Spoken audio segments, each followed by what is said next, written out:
ನಮಸ್ತೆ, ನಿಮ್ಮ ಹೆಸರು ಹೇಳಿ ಸರ್. ಸಂತೋಷ್ ಅಂತ. ಈ ಊರು ಯಾವ್ದಿದು? ಚಟ್ನಳ್ಳಿಪಾಳ್ಯ. ಯಾವ ತಾಲೂಕಿದು? ಮೈಸೂರು. ಸುವರ್ಣ ಹೋಬಳಿ, ಮೈಸೂರು ತಾಲೂಕು, ಮೈಸೂರು ಜಿಲ್ಲೆ. ಈಗ ನಮ್ಮ ಕೇರನಾರದಿಂದ ಬಳೆ ಗಿಡ ತೊಗೊಂಡಿದ್ರಿ VRR ಕನ್ನಿಕ್ ನರ್ಸರಿಯಿಂದ. ಎಷ್ಟು ಗಿಡ ತೊಗೊಂಡಿದ್ರಿ ಸರ್ ನೀವು? 950 ಗಿಡ ತಗೊಂಡಿದ್ದೆ. 950 ಏಲಕ್ಕಿ ಗಿಡ ತಗೊಂಡಿದ್ರಿ. ಎಷ್ಟು ತಿಂಗಳಾಯಿತು? ಈಗ 7 ತಿಂಗಳು ಆಗೈತೆ. 7 ತಿಂಗಳು ಆಗೈತೆ. ಈಗ ಗಿಡಗಳು ನೋಡಿ ಏನೇನು ಯಾವ ಥರ ಮಾಡಿದ್ದಾರೆ ನೋಡ. ಇವರು ಬೆಡ್ ಮೇಲೆ ಮಾಡಿದ್ದೀರಿ ಅಲ್ವಾ? ನಮ್ಮ ಕಡೆ ಬೆಡ್ಡಲ್ಲಿ ಮಾಡಿಸಲ್ಲ ಸರ್. ಯಾಕೆ ಬೆಡ್ಡಲ್ಲಿ ಮಾಡಿಸಲ್ಲ ಅಂದರೆ ನೋಡಿ, ಈ ಬುಡ ಎಲ್ಲ ಮೇಲೆ ಬಂದು ಕೂತಿಲ್ವ ಇದು?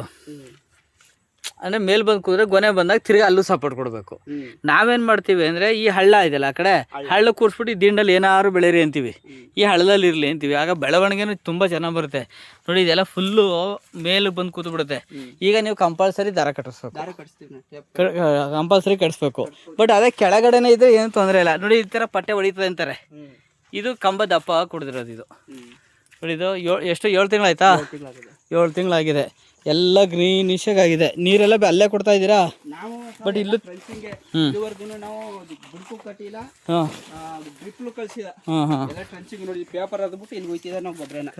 ಪೇಪರ್ ಅರಿಯೋದು ಅಲ್ಲಿ ಹೋಯ್ಯೋದು.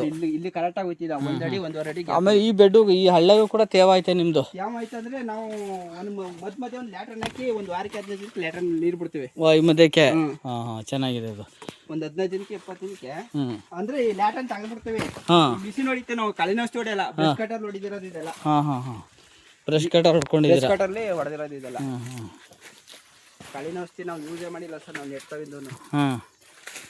ನೋಡಿ, ಎಷ್ಟು ಕಂಬ ಎಷ್ಟು ಚೆನ್ನಾಗಿರೋದಕ್ಕೆ, ಫ್ರೀ ಇರೋದಕ್ಕೆ. ನೋಡಿ, ಮಕ್ಕಳು ಬಂದಿದ್ದಾರೆ ಇಲ್ಲಿ. ಸ್ವಲ್ಪ ಕಡಿಮೆ ಮೇಲೆ ಚೆನ್ನಾಗಿದೆ ಸರ್, ಯಾಕಂದ್ರೆ ನೀರು ನಿಂತ್ಬಿಟ್ಟಿತ್ತು. ನೋಡಿ, ಇಲ್ಲಿವರೆಗೂ ನೀರು ನಿಂತಿತ್ತು ಇದು.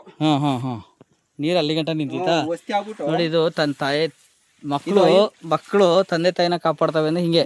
ತನ್ನ ತಾಯಿನ ಕಾಪಾಡೋಕ್ಕೋಸ್ಕರ ಸುತ್ತ ಬಂದಿರ್ತಾವೆ ಇವು. ಇವೇ ರಕ್ಷಣೆ ಆಗೋದು. ನೆನ್ನೆ ಕುಯ್ಬೇಕಾಯ್ತು, ನಮ್ಮ ತಾಯಿ ಹುಷಾರಿಲ್ಲ. 1 ವಾರದಿಂದ ಆಸ್ಪತ್ರೆ ಇರ್ಲಿ ಅಲ್ಲ. ಇವು ಬರೀ ಬರೋ ಉದ್ದೇಶ ಏನಂದ್ರೆ ಅದು ಕಾಪಾಡಕ್ಕೆ, ಸಪೋರ್ಟ್ಗೆ ಸಿಗುತ್ತೆ. ಅದರಿಂದನೇ ಕೆಳಗಡೆ ಬೀಳಲ್ಲ.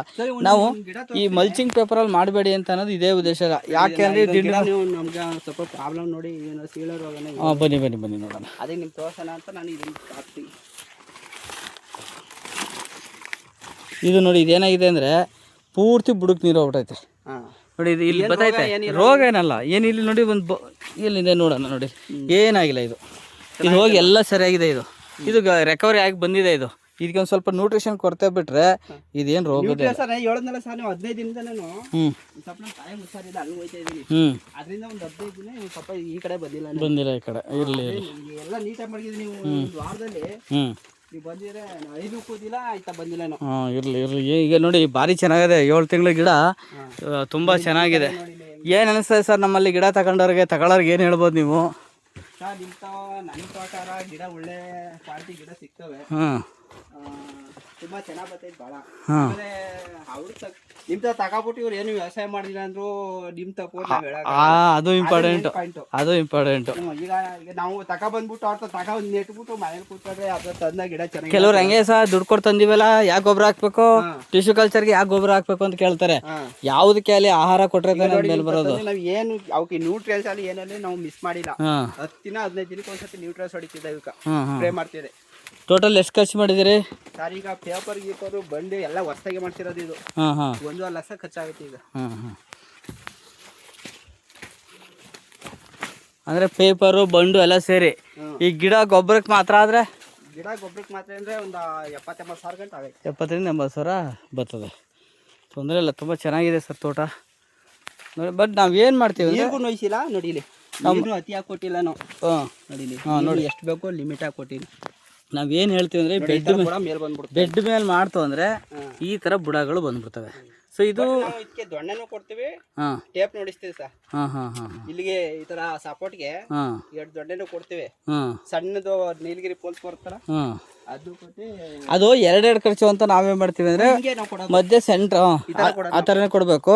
ಮಧ್ಯ ಸೆಂಟ್ರಿಗೆ ನಾವೇನ್ ಮಾಡ್ತೀವಿ, ಹಳ್ಳ ಮಾಡಿ ಹಳ್ಳಕ್ಕೆ ನಾಟಿ ಮಾಡಿ ಅಂತ ಹೇಳ್ತೀವಿ. ಆತರ ಆಗಲ್ಲ ಸರ್, ಯಾಕಂದ್ರೆ ಇಲ್ಲಿ ಮಳೆ ಉದ್ಬಿಟ್ರೆ ಹೆವಿ ನೀರು ಬರುತ್ತೆ ಇಲ್ಲಿ ಜಮೀನು. ಅದಕ್ಕೂ ಮಳೆ ನೀರು ಜಾಸ್ತಿ ಆಗಿರೋ ಕಾರಣಕ್ಕೆ ನೀವು ಬೆಡ್ ಕಟ್ತೀರಿ. ಯಾಕಂದ್ರೆ ಈಗ ನೋಡಿ, ಯಾವಾಗ ನೀರು ನಿಂತಿತ್ತು ನಮ್ದು ಮಳೆ ಹೋದಾಗ, ಆ ಲೆವೆಲ್ ನೀರು ನಿಂತ್ಕೊಳ್ತಾ ಇತ್ತು ಬೆಡ್. ಯಾಕಂದ್ರೆ ಇದು ಗದ್ದೆ ಪಾತ, ನೀರು ಈಚು ಬಿಡಾಕಲ್ಲ. ಒಂದೇ ಸಮ ಐತೆ ನೀರು. ಏರುಪೇರು ಇಲ್ಲ ಭೂಮಿ, ಇದು ಒಂದೇ ಮಟ್ಟಕ್ಕೆ ಐತೆ. ಆ ಕಾರಣಕ್ಕೆ ನಾನು ಪೇಪರ್ ಮೇಲೆ ಮಾಡ್ತಿರೋದು. ಸೊ ಸೊ ಗಿಡ ಭಾರಿ ಚೆನ್ನಾಗೈತೆ. ಈ ಥರ ಬಾಡ್ಸೇನೆ ಅದೇ ಸರ್ ನೀವು ನೀರು ಕೊಟ್ಟರೆ ಉತ್ತಮ. ಬಾಡಿಸಿ ಅದೇ ಹೇಳಿದ್ನಲ್ಲ ನೀರ್ನ ಹತ್ರ ನಾವು ನೋಯಿಸಿಲ್ಲ. ಇದು ಅತಿ ಓವರ್ ಕೊಡಲ್ಲ, ಅತಿ ಲೈಟ್ ಆಗಿಯೂ ಕೊಡಲ್ಲ. ಈ ಥರದೊಂದು ಒಂದು 20 ಪೈರ್ ಈ ಥರ ಕಿದಾಕ್ಬಿಡಿ, ಅದು ಕಿದಾಕ್ಬಿಡಿ. ಒಂದೊಂದು ಸಣ್ಣ ಪುಟ್ಟ ಹ್ಯಾಂಡಿಕ್ಯಾಫ್ಟ್ ಬಂದೇ ಬರ್ತಾವೆ ಒಂದೊಂದು.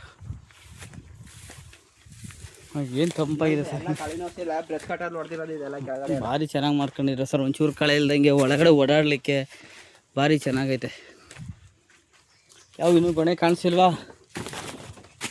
ಏನು ಪ್ರಾಬ್ಲಮ್ ಎಲ್ಲೂ ಕಾಣಿಸ್ತಾ ಇಲ್ಲ. ಇದು ಗರಿ ಬಿದ್ದು ಏಟಾಗಿರ್ಬೋದು ಅಂತ ಅನಿಸುತ್ತೆ. ತೆಂಗಿನ ಗರಿಗಳು ಬಿದ್ದು ಏಟಾಗಿರೋದು. ನಿಮ್ಮದು ನೀರನ್ನು ಕಂಟ್ರೋಲಾಗಿ ಕೊಡ್ತಾ ಇರಲಾಗಿ ಯಾವುದೇ ಸಮಸ್ಯೆಗಳು ಕಾಣಿಸ್ತಾ ಇಲ್ಲ ಸರ್ ಇಲ್ಲಿ ನಮಗೆ.